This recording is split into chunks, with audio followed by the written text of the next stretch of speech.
오늘은 기쁜 날입니다. 최고로 기쁜 날입니다. 기뻐하시기 바랍니다.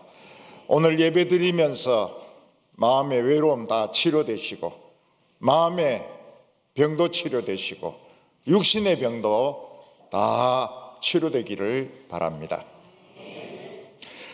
제가 이 어른 찬송가 중에서 제일 먼저 배운 찬송이 있습니다. 그 초등학교 때 우리 형님이 가르쳐 주셨는데, 주님의 높고 위대하심을 내 영혼이 찬양하네. 주님의 높고 위대하심을 내 영혼이 찬양하네. 형님이 교회에 가서 이 찬양을 배워 하셔가지고 저희인데 이것을 가르쳐 주었습니다. 근데 정말 멋진 찬송입니다. 주님의 높고 위대하심을 내 영혼이 찬양하네. 하나님은 얼마나 높으시고 하나님은 얼마나 위대한 분이신지 우리는 상상할 수도 없습니다. 근데 우주를 보면은 하나님이 얼마나 크시고 얼마나 위대하신 분인지 조금 알 수 있습니다. 미국에서는 1977년에 우주 탐사를 위해서 2개의 우주선을 발사했습니다. 보이즈 1, 보이즈 2, 1977년도에 9월 달에 2개를 발사했습니다. 이 우주선은 아주 대단한 일을 해냈습니다.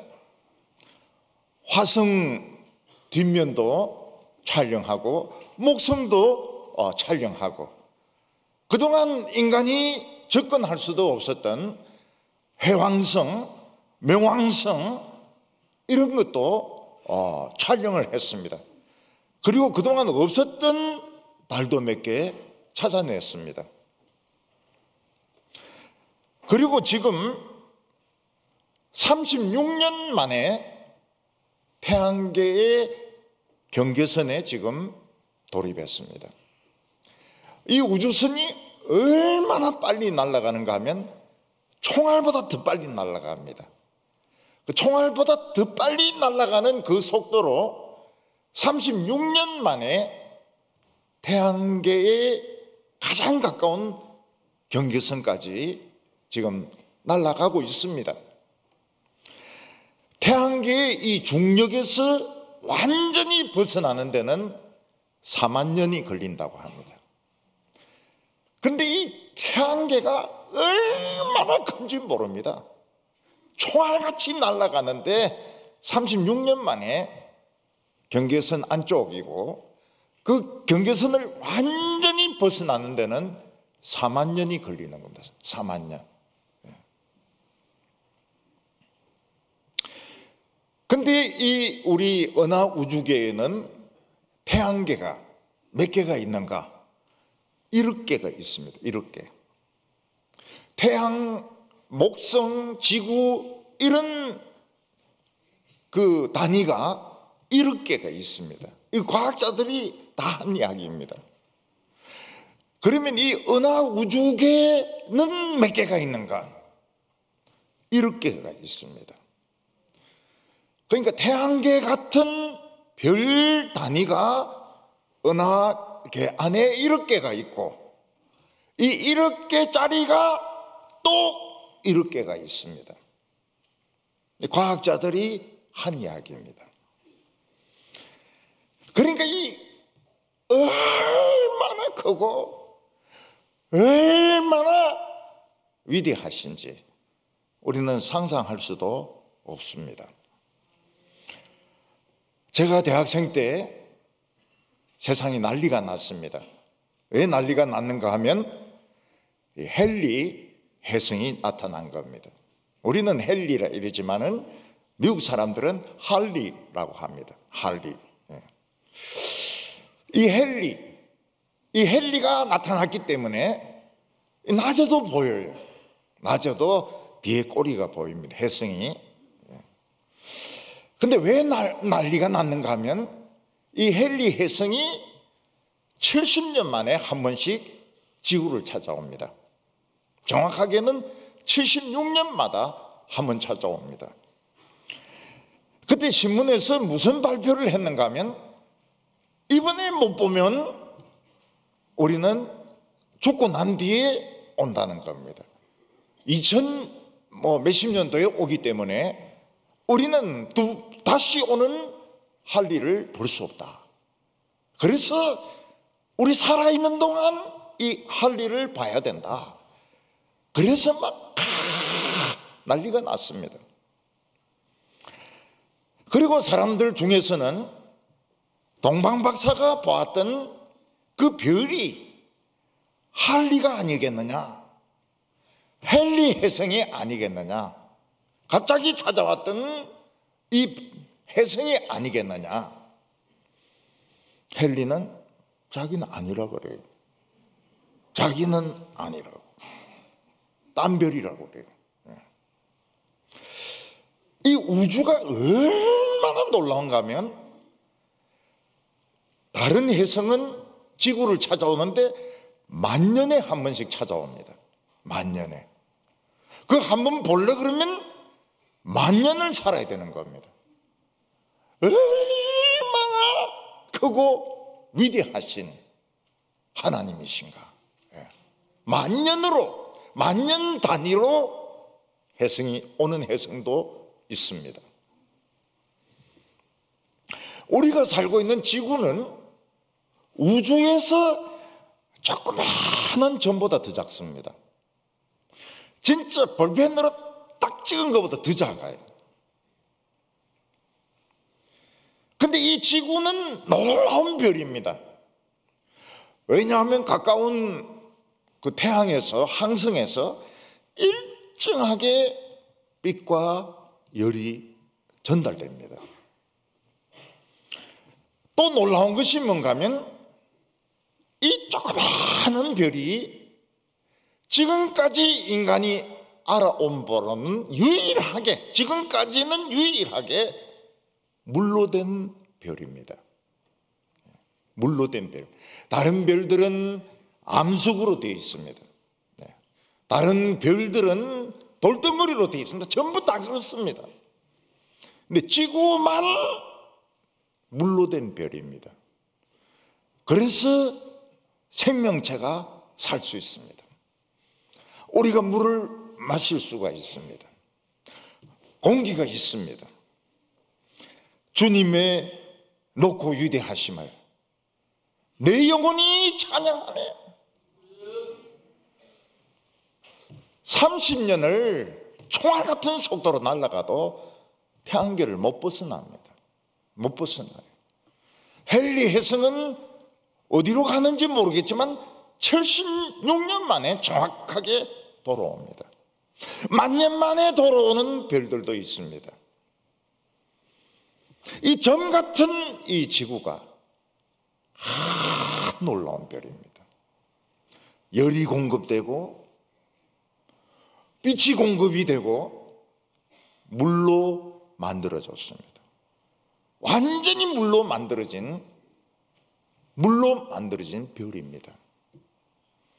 하나님께서 이 물을 한쪽으로 몰리게 하셔서 땅이 나타났는데, 땅이 그 안에 있는 마그마를 이 바위가 싸고 있어요.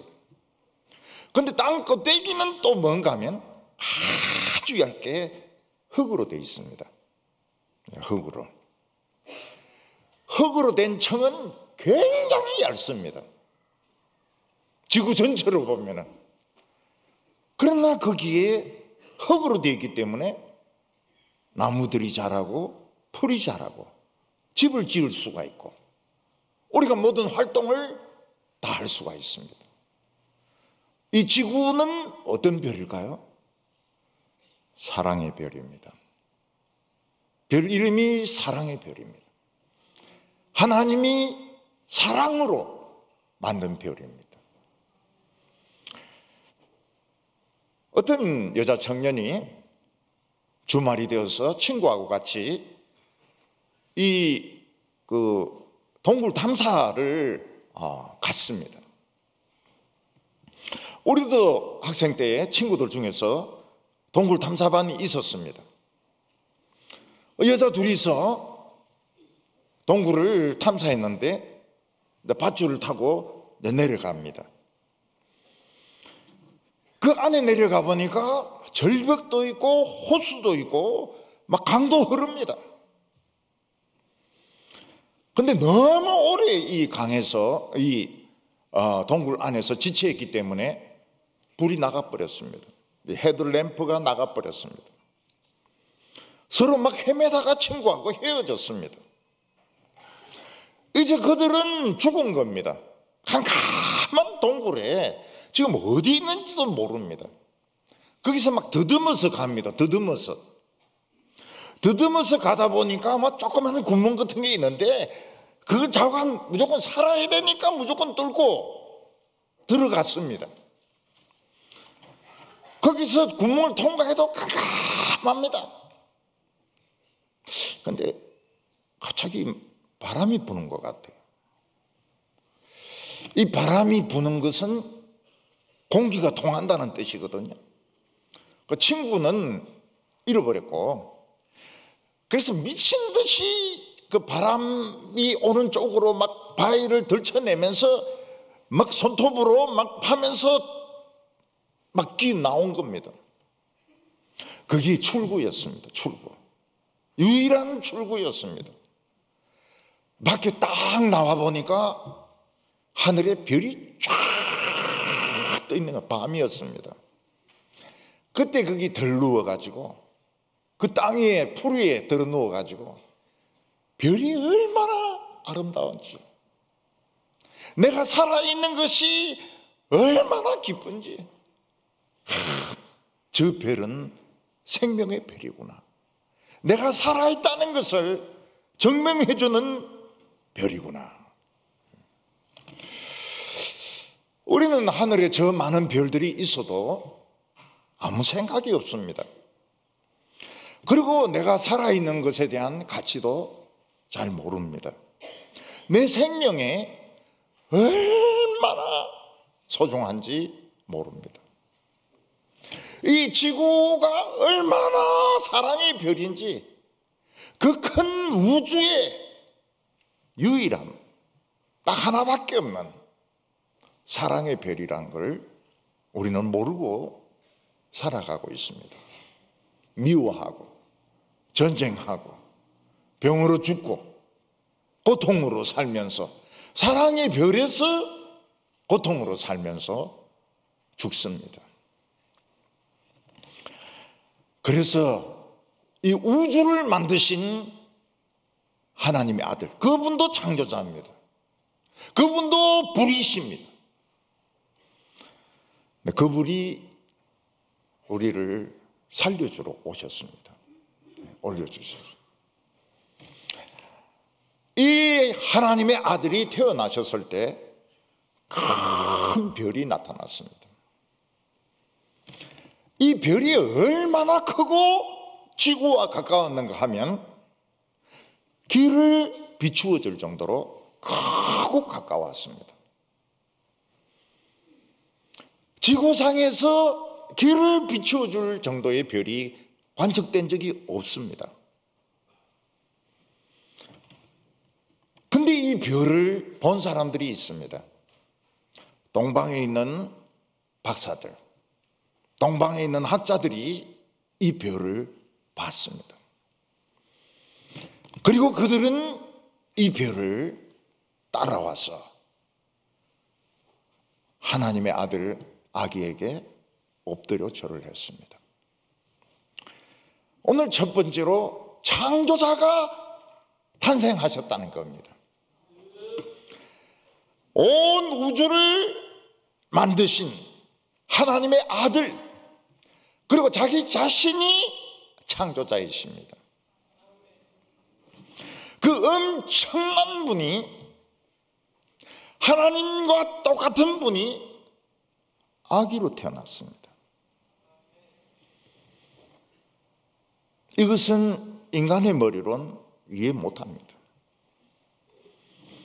근데 왜 이 엄청난 우주를 만드신 창조자가 이 작은 지구에, 이 점 같은 지구에, 그것도 아기로 태어나야 했을까요? 무엇 때문에 창조자가 사람의 아들로 태어나십니까? 사람을 만드신 분이 사람의 아들로 태어납니까? 자동차를 만든 사람이 자동차의 아들이라 그 말이 됩니까? 세탁기를 만든 사람이 세탁기 아들이라 그 말이 됩니까? 세탁소 아들이라 하는 말은 되지만은 세탁기 아들이란 말은 있을 수가 없거든요. 구약 선지자 중에서 약간 이상한 선지자가 있었습니다. 발람이라는 선지자인데, 발람이라는 선지자가 예언을 한 것 중에서 참 그 성경적인 예언들이 있어요. 그 중에 하나가 뭔가 하면 야곱에게서 별이 나타난다는 겁니다. 언젠지는 모르겠지만, 언제 어디선지는 모르겠지만 별이 나타난다. 그거를 발람 선지자가 예언을 했습니다. 그런데 놀랍게도 그 별이 예수님이 태어날 때 나타났습니다. 그걸 동방에 있는 박사들이 관측을 한 겁니다.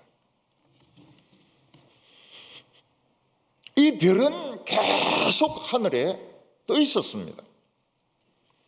그리고 이 동방의 박사들에게 뭔가 말을 하는 것 같았습니다. 그리고 뭔가 손짓을 하는 것 같았습니다. 만약 이 큰 별이 하루 이틀 있다가 없어졌더라면 박사들도 관심을 가지지 않았을 겁니다. 이상한 별이 나타났다가 없어졌다. 그렇게 기록을 해놓았을 겁니다. 근데 계속 있으면서 뭔가 말하는 것 같고 뭔가 오라고 초청하는 것 같은 느낌이 들었던 것입니다. 그래서 박사들은 알았습니다.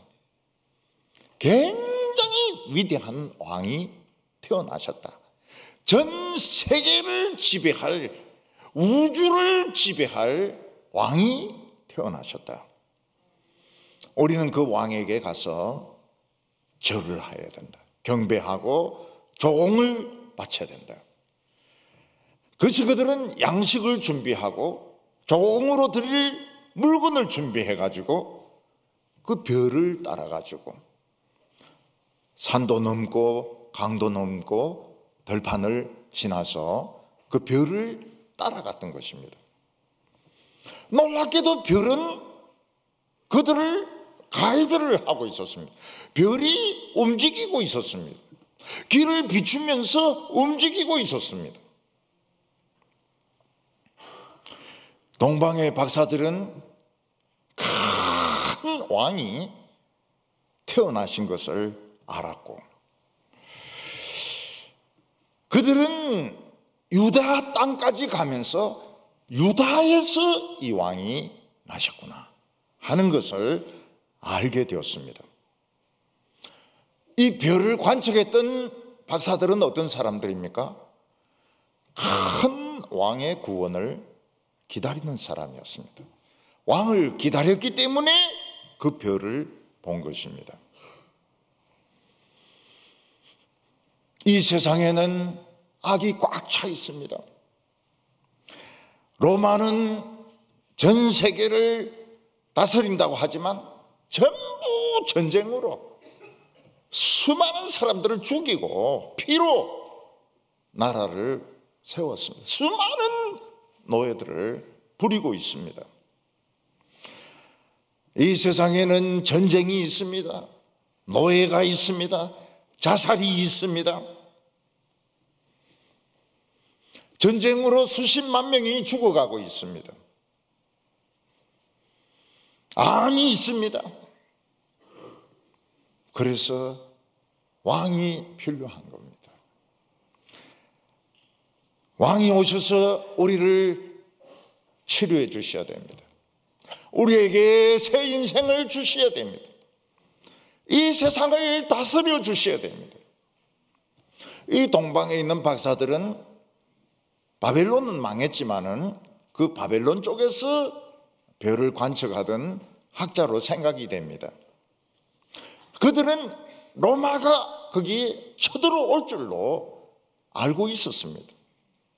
페르시아를 정복하고 동쪽으로도 쳐들어올 걸 알고 있었습니다.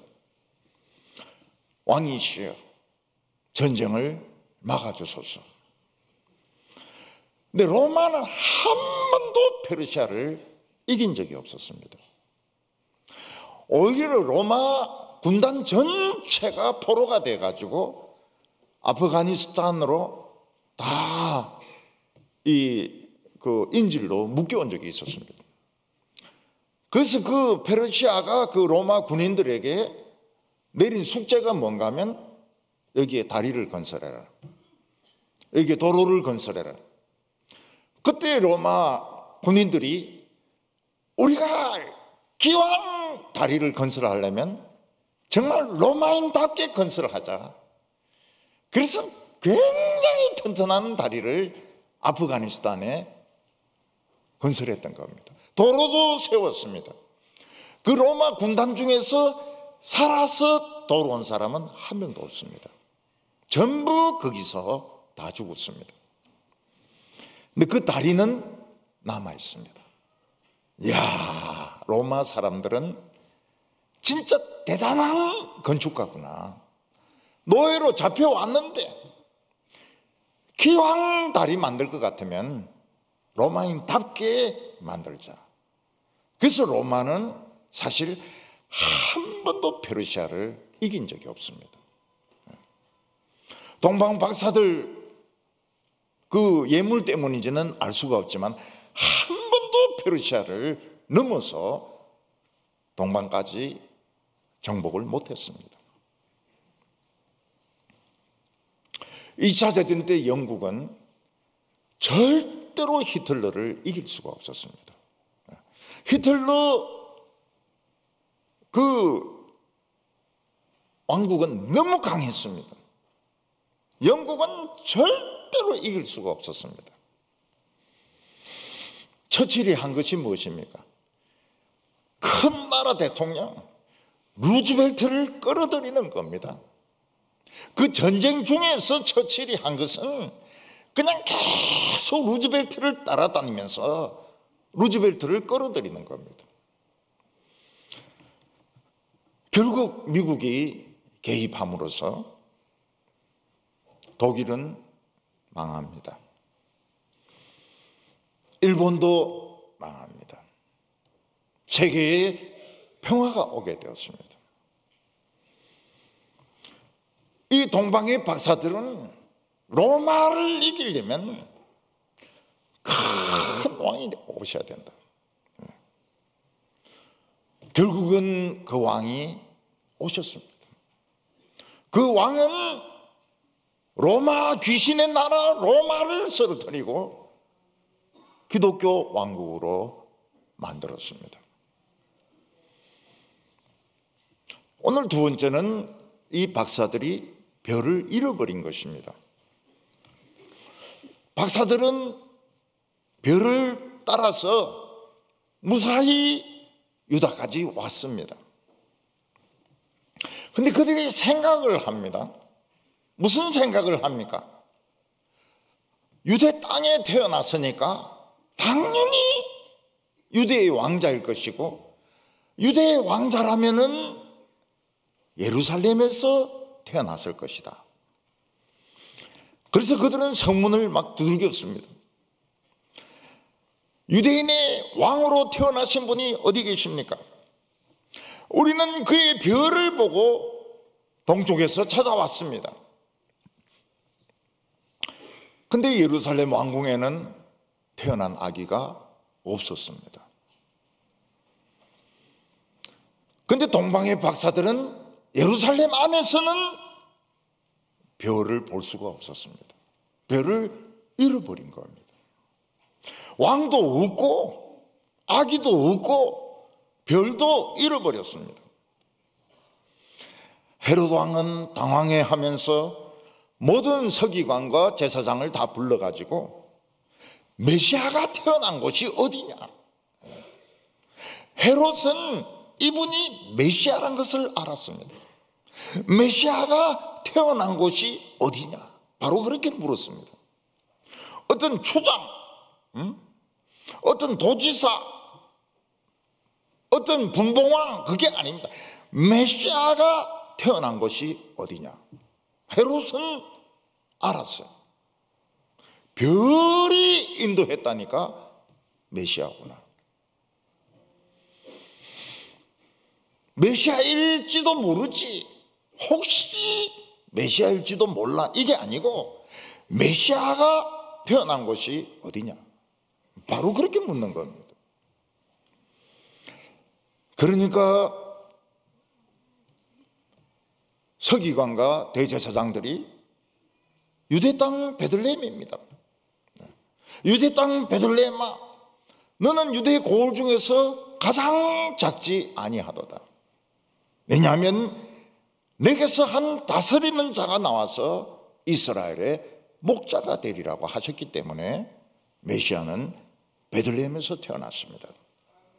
이 별의 주인공은 베들레헴에 있습니다. 그러나 한 명도 베들레헴에 간 사람이 없습니다.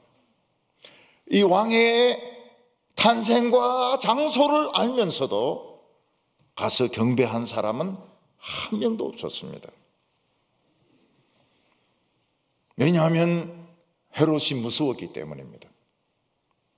괜히 경배하러 갔다가 헤롯이 알면 죽일 거기 때문에. 그들은 성경도 알았습니다. 별이 나타난 것도 알았습니다. 지명까지 알았습니다. 그러나 아무도 베들레헴에 간 사람이 없었습니다. 왜냐하면 헤롯이 무섭기도 했지만 지금 사는 게 좋은 거예요. 지금 이대로 사는 게 좋은 거예요. 그냥 괜히 메시아 찾아가 가지고 평지풍파 일으킬 필요가 없는 겁니다. 예루살렘에서 높은 지위를 가지고 거기서 사람들에게 존경받으면서 사는 것이 좋았던 겁니다. 그들은 자신의 병을 몰랐습니다. 자신들의 운명을 몰랐습니다. 한 명도 경배하러 간 사람이 없었습니다. 요즘 청년들에게 소원이 뭐냐 이렇게 물어본다면 아마 대기업에 취직하는 거라고 대답하는 사람이 많을 겁니다. 삼성, LG, SK, IT 회사들, 구글, 소프트웨어, 마이크로소프트, 혹은 결혼하는 거, 혹은 유학하는 거. 오늘 청년들 중에서 베들레헴에 가서 아기 예수께 경배하겠습니다. 오늘 온 분들은 메시아에게 경배하러 온 겁니다. 절하러 온 겁니다. 동방의 박사들은 틀림없이 예루살렘에 왕이 있을 줄 알았는데 왕도 없고 별도 없었습니다. 이게 굉장히 중요합니다. 별이 없어요. 예루살렘이라고 해서 별이 안 보입니까? 지금까지 쫙 인도해오던 별이 예루살렘이라고 해서 없습니까? 없어요. 별이 놓친 겁니다. 그 왜 그렇습니까? 그들은 잘못된 곳을 찾아갔기 때문입니다. 그래서 우리는 이 의문을 가지게 됩니다. 그 당시 전 세계에 천문을 조사하는 사람들이 있었습니다. 우리나라도 첨성대가 있지 않았습니까? 첨성대가 있고 다른 나라도 다 천문대가 다 있었거든요. 그런데 아무도 이 별을 관측했다는 기록이 없습니다. 그 이유가 무엇입니까? wrong place. 잘못된 장소에서는 이 별이 안 보이는 겁니다. 저는 오랫동안 의문을 가졌습니다. 왜 이 별을 관측했다는 기록이 없느냐? 이집트 이런 데는 굉장하거든요. 천문학에 대해서 굉장하거든요. 어느 정도로 굉장한가 하면 왕은 자기 별이 있습니다. 그래서 피라미드에 죽으면 구멍이 있는데 그 눈하고 구멍하고 별이 딱 일치하도록 만듭니다. 그만큼 이집트의 이 청량술, 천문학은 뛰어났습니다. 아무도 이 별을 본 사람이 없고 심지어는 박사들도 예루살렘 안에서는 별을 보지 못했습니다. 그래서 저는 이 별을 매직 스타라 그렇게 부릅니다. 매직 스타라. 왕을 기다리지 않는 사람, 왕을 기다린다 하더라도 잘못된 곳에 있는 사람은 못 보는 별이라는 겁니다. 만약 우리가 욕심의 길을 살아가고 있다면 이 별을 보지 못할 겁니다. 우리가 오늘 이 시간 잘못된 장소에 있다면 이 별을 보지 못할 것입니다.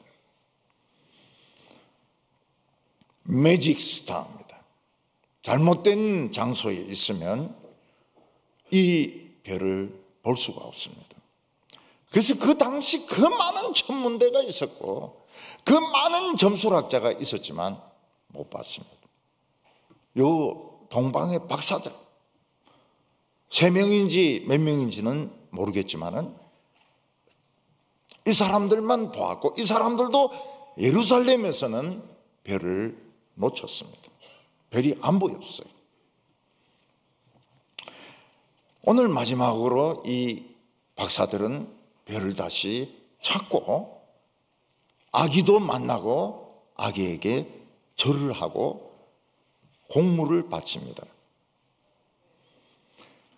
예루살렘에 있는 그 많은 학자들, 제사장들 한 명도 베들레헴으로 가지 않았습니다.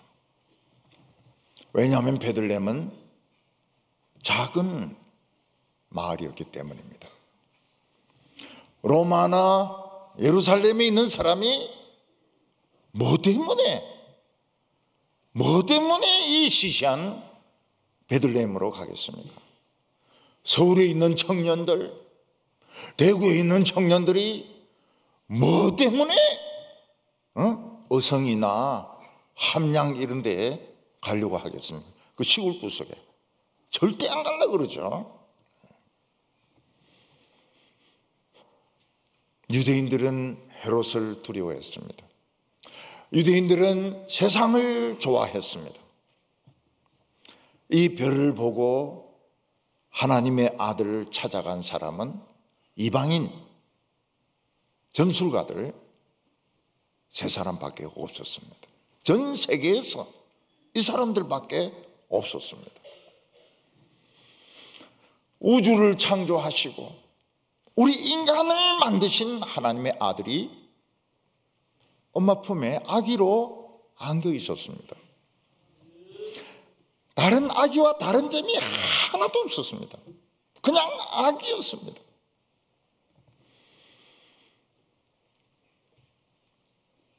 그건 왜 아기로 태어나셨을까요? 우리 인간들은 죄로 다 죽어야 됩니다. 전부 다 멸망해야 됩니다. 인간이 죽으면 그 가지고 있는 바이러스 때문에 독성 때문에 영원히 지옥에서 그것도 유황을 섞어가지고 태워야 됩니다. 그래야 우주가 오염이 안 됩니다. 사람들은 이 세상에서 영원히 살 줄 알고 땅을 삽니다. 영원히 이 세상에서 살 줄 알고 집을 짓습니다. 그러나 아기 예수님은 모든 인간이 바이러스에 걸려 있다는 것을 알고 있습니다. 예수님께서는 아기이기 때문에 가진 것이 없습니다. 돈도 없습니다. 권력도 없습니다. 힘도 없습니다. 근데 예수님이 가진 것은 두 가지가 있었습니다. 하나는 피를 가지고 있었습니다. 하나는 생명을 가지고 있었습니다. 아기를 믿는 자는 바이러스가 죽습니다. 사망의 바이러스가 죽습니다. 그래서 예수 믿는 사람과 안 믿는 사람의 장례식은 하늘과 땅 차이입니다. 하늘과 땅 차이. 안 믿는 사람이 죽으면은 그냥 대책이 없어요. 대책이. 아무 대책이 없습니다. 근데 예수 믿는 사람들이 죽으면 자는 거니까요. 자는 거니까 그래 슬프지가 않아요. 소망이 있습니다. 아기 예수님은 자신의 피를 가지고 우리를 치료했습니다. 그리고 우리를 영생의 나라로 인도합니다. 우리는 예수님을 만나야 됩니다. 우리는 베들레헴에 가야 되지만 지금 베들레헴에는 아기가 없습니다. 지금 전쟁 중입니다. 우리에게는 성경이 별입니다. 우리는 이 성경 말씀을 따라서 예수님인데 가야 되고 예수님에게 경배를 해야 되고 우리의 왕에게 바치는 공물을 바쳐야 됩니다. 전쟁을 막아달라고, 핵전쟁을 막아달라고, 암을 막아달라고, 자살을 막아달라고. 성탄절은 축복의 시작입니다. 우리에게는 지금 축복이 시작되고 있습니다. 오늘 외로움이 치료되시기를 바랍니다.